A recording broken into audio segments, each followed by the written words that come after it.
So again there is a problem. So I'm just say that कि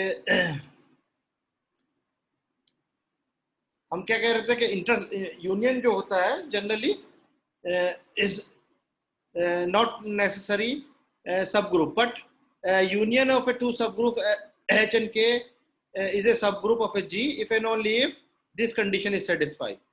So one way is very trivial. If you see the one way is very trivial this कि अगर हम कहते हैं कि H containing K, अगर H containing K करता है तो H union K क्या होगा? You know that very trivial. K contain करता है H में तो H union K क्या देगा? You know that. So this means in this case one way is union is giving the whole K is there, one way is union is giving you the whole H is there. So in the such a cases we can say that जैसे ही इसको आप union H K देगा तो K क्या है? K already सब group दे रखा है तो सब ग्रुप हो जाएगा, तो यूनियन सब ग्रुप हो जाएगा. तो यूनियन ऑफ टू सब ग्रुप इज ओनली सब group when one of the subgroup is contained to the other subgroup is there. So this is I just left as an exercise in the exercise book. You have a home assignment. That means you have to prove that intersection of a union of a two subgroup is a subgroup is only if one of the subgroup is contained into the other subgroup. Now another is definition is we have to the center of a group is there. Center means the center of a group G is denoted by ZG. Is the set of those element in G that commute with every element of a G. यानी हमें एक ऐसा नया set construct किया हमने ZG type का. वो ZG किस टाइप का कलेक्ट किया हमने कि वो सारे एलिमेंट्स को कर रहा है कि G belongs to G. इस G के साथ is a set of element they commute with every element of a G. जो वो सारे एलिमेंट जो इस G के साथ कम्यूट करते चले जाएंगे वो हमने क्या करा इस सेट को कंस्ट्रक्ट कर लिया. तो this set is called is the centre of a group is there. तो the element of a centre G ZG are set to the centre in G is there. तो हमने क्या करा कि कोई एलिमेंट ऐसे लिए जो हर G के हर एलिमेंट के साथ कम्यूट करते जा रहे हैं. तो उसको जो एलिमेंट कम्यूट करते चले जाएंगे उनको एक सेट्स में हमने कलेक्ट करते चलेगा. जो कि नया सेट बन के आएगा वो ZG आएगा. और ये ZG क्या कहलाता है? इस called the centre of a group G. Group G का जो होता है वो सेंटर कहलाता है. देखिए अब क्या कंडीशंस क्या है? क्या सेंटर ऑफ ए G जो होगा वो क्या सेंटर ऑफ ए ग्रुप जो होगा क्या ये सब ग्रुप होगा? That is the question is it. तो ये theorem is centre of a G is a subgroup of a group G. तो ZG जो होता है ZG is a subgroup of a G is there. So पहली चीज तो सबसे पहले हमें क्या दिखाना है? तो फर्स्ट आइडेंटिटी होनी चाहिए. तो क्योंकि ये G के हर एलिमेंट के कलेक्शन क्या है वो G के हर एलिमेंट के साथ जो कम्यूट करे तो E तो जो है वो क्या है G के अंदर E हमारा जो होता है वो G के अंदर मौजूद होता है. क्योंकि ग्रुप है तो उसके अंदर आइडेंटिटी होनी जरूरी है. अब अगर E में है तो वो सारे collection EG is equal to G मिलेगा और G इज इक्वल टू क्या मिलेगा? G. तो इसका मतलब ये E जो होगा E is the element of a ZG. तो ये E जो कम्यूट करता है ये भी G दे रहा है, GE भी दे रहा है तो EG is equal to this is G देगा. तो इसका मतलब क्या होगा? E is the element of a ZG होगा. तो जैसे E अगर यहाँ क्या for every G is the element of a group G is there. तो G के सारे एलिमेंट अगर G में है तो हम इसको कह सकते हैं. तो जैसे EGZ मिलेगा तो ZG क्या हो गया? हमारा नॉन एम्प्टी हो गया. यानी कि एटलीस्ट हमारे पास एक ट्रिवियल सब ग्रुप इसके अंदर एग्जिस्ट कर जा रहा है. Identity element is there, identity element इसके अंदर मौजूद है. तो हम क्या कह सकते हैं कि ZG क्या हो गया? नॉन एम्प्टी हो गया. अब हम थ्योरम ये कहती है कि हमारे पास अगर कोई दो एलिमेंट लें X belongs to X and Y ZG के अंदर तो हमें ये शो करना है कि X Y inverse is also the element of a ZG. तो जैसे हम ये शो कर देंगे अगर X और Y इनवर्स भी ZG का एलिमेंट है तो हम कह सकते हैं कि ZG is a subgroup of a G is there. तो अगर X Y ZG में है then for all G belongs to G, so X Y inverse हमें दिखाना है, X Y inverse Z G में दिखाने का मतलब क्या हो गया, अब आप समझिए एक्स वाई इनवर्स अगर जेड जी में हमें दिखाना है तो हमें ये दिखाना पड़ेगा, this implies that X Y inverse G is equal to G times X Y inverse for every G is the element of a G is there. अगर हम ये कंडीशन सेटिस्फाई कर दें कि ये जो चीज होगी तो I just stop sharing, I just go to the this one. Okay, तो हमें ये प्रूव करना है जेड जी, जेड जी किस टाइप का होता है, G belongs to G and this G commute every element of a G. तो दिस मीन एक पर्टिकुलर एलिमेंट लिया हमने, X is equal to X G and that is equal to for all X is the element of a G. ये एक set है। अब हमें ये शो करना है ये सब ग्रुप है, तो हमें Z G is a subgroup of a जी, जी भी एनी ग्रुप। तो जी अगर कोई ग्रुप है तो हम कह रहे हैं जेड जी जो होगा वो सब ग्रुप होगा। तो हमने पहले क्या कहा कि आप लिख सकते हैं ई जी इज इक्वल टू जी होता है, और जी इज इक्वल इसको लिख सकते हैं हम जी ई आल्सो, यानी ई जो है e G is equal to G, तो for every G belongs to G ये होता है। G can be written in this form identity element. तो यहाँ से क्या मिलेगा, ये इंप्लाइज आपके पास कर गया कि E is the element of Z G is there.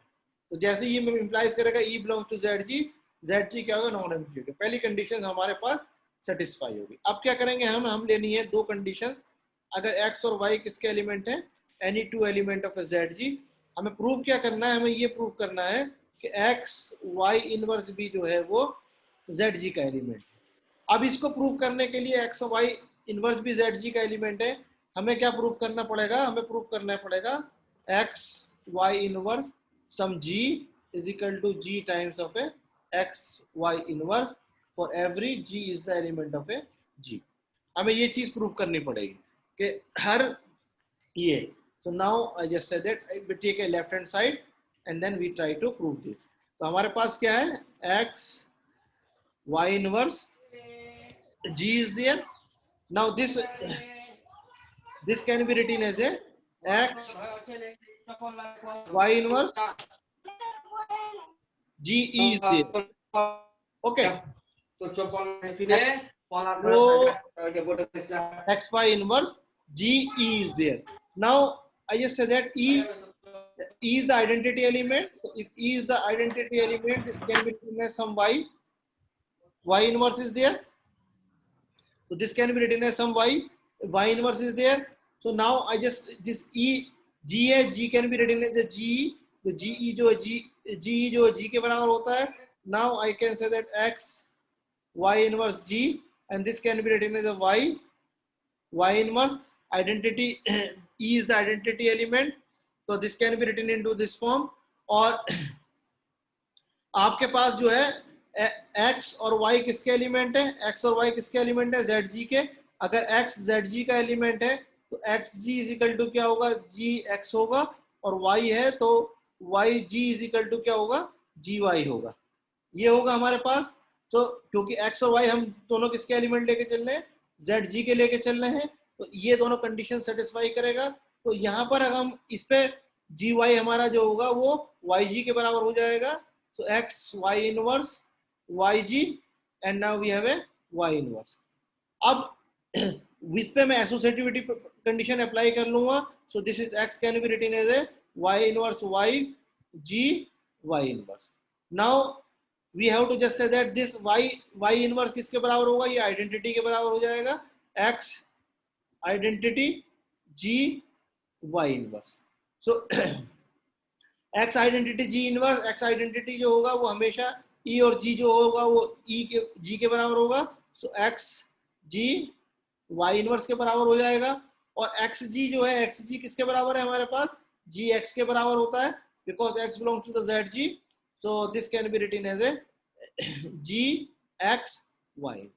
तो हमने क्या प्रूफ कर लेके चले थे, हम लेके चले थे X Y inverse G, and ultimately हमने क्या प्रूफ कर दिया, G times X Y inverse. तो यहाँ से क्या मिला कि हमारे पास एक्स वाई जो कम्यूट कर गया जी के हर एलिमेंट से, तो जैसे एक्स वाई जी के हर एलिमेंट के साथ कम्यूट करेगा, तो हम क्या कह सकते हैं कि जैसे ही करेगा तो ये क्या होगा, एक्स वाई इनवर्स कहाँ चला गया, is the member of a Z G चला गया। तो हमने दोनों कंडीशन सेटिस्फाई कर दी कि पहली कंडीशन क्या सेटिस्फाई करी थी कि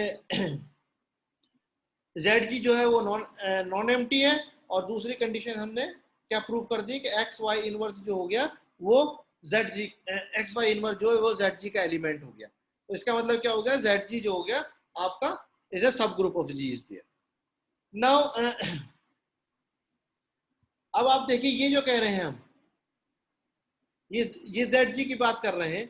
अगर जी हमारे पास, अगर जी जो है कोई अबेलियन ग्रुप है, तो अगर जी कोई अबेलियन ग्रुप होगा हमारे पास, तो आप देखिए इफ, तो जेड जी जो होगा हमारा, Z G is equal to G के बराबर होगा if and only if G is abelian.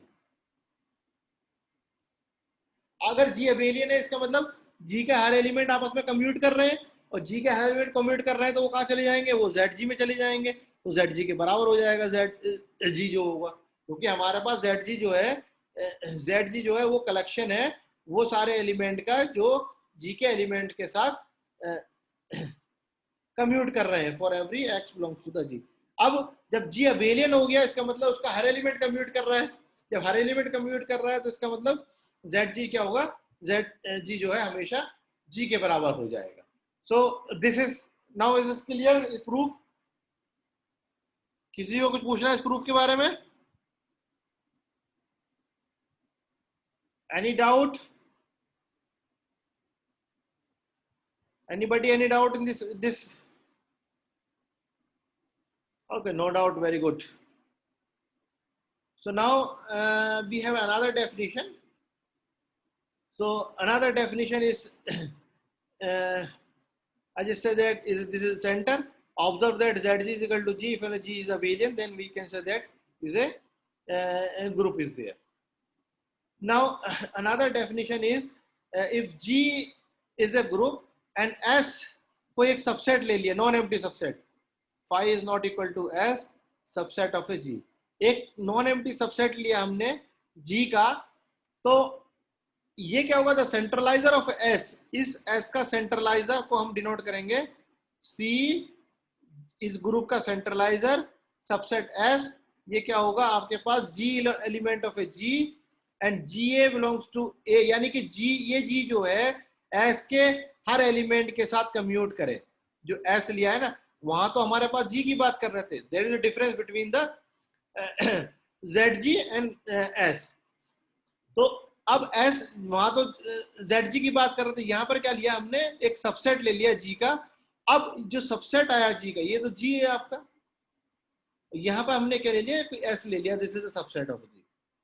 अब हम इसके बारे में कह रहे हैं कि इसका हर एलिमेंट, अगर कोई जी का कोई एलिमेंट ले लेते हैं हम, जी का एक जी का कोई एक एलिमेंट उठाया, वो जी के, इसका एलिमेंट जी से कम्यूट कर जाए for all A belongs to S, इसके हर एलिमेंट जो है इस सेट के अगर इस जी के साथ कम्यूट करते चले जाएंगे, तो ये जो कलेक्शन मिलेगा हमें, इस कलेक्शन को हम क्या कहेंगे, सेंट्रलाइजर ऑफ ए जी कहलाएगा। और also Z G is equal to centre. अब एस की जगह, अगर इस एस की जगह अगर हम पूरा जी ले लेंगे तो क्या मिल जाएगा हमें, ये जेड जी मिल जाएगा, क्योंकि जेड जी क्या कहता है, जेड, अगर इस एस की जगह हम पूरा जी ले लें तो क्या मिल जाएगा, ये C G is nothing but is equal to same as a centre of a group is there. So this is the center of a group is there. So now we have to just prove again, is the centralizer is a subgroup of a group G or not. I think I have only 5 minutes more. So in 5 minutes I just give the idea of a proof of a this, and then if you have a question you can ask me. So now consider as G beta. Sir इसको एक और बार समझा दीजिए sir, सेंट्रलाइजर वाले को। सेंट्रलाइजर एक बार बता दे। सेंट्रलाइजर का मतलब जी ये सर। होता है, देखो सेंटर का मतलब तो ये है कि होल ग्रुप का एक सेंटर हो गया, ठीक है, कि वो सारे जी सर। एलिमेंट जो कम्यूट करते चले गए जी के साथ, वो हम लेके चले गए, कलेक्शन बना ली। सेंट्रलाइजर में पूरे जी की बात नहीं कर रहे हैं हम, इस जी का कोई सबसेट ले लिया, ठीक है, ये सबसेट लिया, इस सबसेट में कुछ एलिमेंट है, एक जी का एलिमेंट उठाया, जो जी का एलिमेंट तो यहाँ भी मौजूद होगा ना, यहाँ भी कोई जी का जी जी होगा, सर। ये भी सब है, तो एक जी जो हमने जी का एलिमेंट लिया, अब वो जो जी जो है इस सबसेट के हर एलिमेंट के साथ कम्यूट करता चला जाए, तो वो जो ए के साथ करा वो लिख लिया, बी के साथ करा, सी के साथ करा, वो जो एक सेट बनता चला जाएगा इसके एलिमेंट्स के साथ, जो जी ये वाला जी जो है कम्यूट करता चला जाएगा, वो हमें एक कलेक्शन मिलता चला जाएगा, वो जो कलेक्शन मिलेगा वो क्या कहलाएगा, सेंट्रलाइजर कहलाएगा। और अगर इस सबसेट की जगह हम होल जी ले लेंगे तो हमें जेड जी मिल जाएगा, सिंपल सी चीज है।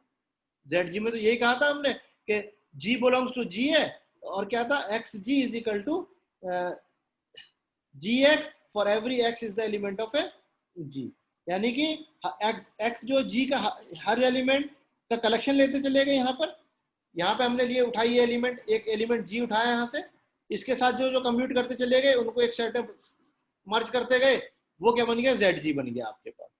और यहाँ पर क्या किया हमने, ये सबसेट ले लिया और एक जी यहाँ से उठाया और उसके साथ इस एस के एलिमेंट चूज करे जो कम्यूट करते चले गए, वो इस सेट में इकट्ठे करते चले गए, ये क्या सेट बन गया, ये सेट बन गया सेंट्रलाइजर। और अगर ये एस की जगह पूरा जी ले लेंगे तो वो जेड जी बन जाएगा। इज दिस क्लियर, समझ में आ यस गया, सर। अब आया? जी सर। Yes sir. चलो तो अब मैं इसका प्रूफ कल ही करूंगा, क्योंकि 2 मिनट अब बंद हो जाएगा, फिर ये फिर रह जाता है बीच में। तो अब बताओ, किसी को कुछ पूछना है तो वो क्वेश्चन कर सकता है, कुछ भी चीज जो समझ में ना आई हो अभी तक। ये सब आ गई? अरे यार तो शांत हो जाते हो तुम लोग क्वेश्चन के नाम पर, क्या बात है हैं? अच्छा ये बताओ, चलो ये नोट तुम्हें मिल गए सब, अपलोड किए थे मैंने, यस सर। नोट्स मिल गए सबको? Yes sir. अरे यार ये रिकॉर्डिंग तो मैंने करी है, लेकिन मुझसे अपलोड नहीं हो रही, मैं किसी से पूछ के करता हूँ, एक आध दिन में मैं कर लूंगा, तो वहीं अपलोड कर दूंगा, उसी पे जहाँ से नोट्स मिले वहीं पे जितनी भी रिकॉर्डिंग है, मैं सारी रिकॉर्डिंग वीडियो जो उस पर अपलोड कर दूंगा, ठीक है? Thank you sir. ठीक, अब मैं मुझे समझ में नहीं आ सर रहा। आपने नोट्स कहाँ किए थे सर अपलोड? जी बेटा, thank you. Sir notes upload कहाँ किए थे सर आपने? नोट्स मैंने बेटा उसमें मेरी, आप यूनिवर्सिटी की जो वेबसाइट खोलोगे उसमें मैथमेटिक्स डिपार्टमेंट का पेज खोलो, और उसमें मेरा पेज खोलो, नदीमुर रहमान जी सर। वाला, वहाँ पढ़े हुए नोट्स जी पीडीएफ फाइल उठा, जी सर। ठीक है? जी सर। जी भेज दिया है व्हाट्सएप पे, मैं दोबारा भेज दूंगा उसका लिंक, उस पर लिंक क्लिक करोगे तो डायरेक्ट वहीं पहुंचोगे, तो वहां से डाउनलोड कर सकते हो। ठीक है सर, ठीक है, थैंक यू सर। ठीक है, okay, thank you very much. So we continue tomorrow at 10:45.